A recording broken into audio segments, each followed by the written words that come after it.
சில நாட்களாக சமூக வலைதளங்களில் நாயுடு நாயக்கர் இன மக்களை மிகவும் இழிவாக பேசி வரும் தீரன் திருமுருகன் என்ற ஒரு நபரும் அவரை சார்ந்த சில நபர்களும் எங்களது தெலுங்கு பேசும் இனத்தை தமிழகத்தை விட்டு வெளியேற்ற வேண்டும், நீங்கள் எல்லாம் வந்தேரிகள் என்று தரக்குறைவாக இனக்கலவரத்தை தூண்டும்படி பேசி வருகின்றார். அதை வன்மையாக கண்டிக்கின்றோம். அது மட்டுமல்லாமல் தமிழக அரசால் எங்களது சிம்ம சொப்பனமாக இருந்த வீரபாண்டிய கட்டபொம்மன் அவர்களை சிறப்பிக்கும் வகையில் சென்னையிலே சிலை வைக்க வேண்டும் என்று ஒரு கோரிக்கை வைத்திருந்தோம். அதற்கு ஆவண செய்வோம் என்று தமிழக அரசு சொல்லியுள்ளது.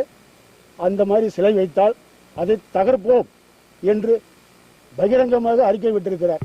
ஆகவே அந்த நபர்கள் மீது சட்டப்படி நடவடிக்கை எடுத்து ஆவணம் செய்ய வேண்டும் என்று கரூர் காவல்துறை கண்காணிப்பாளர்கள் மனு கொடுத்து வந்தார்.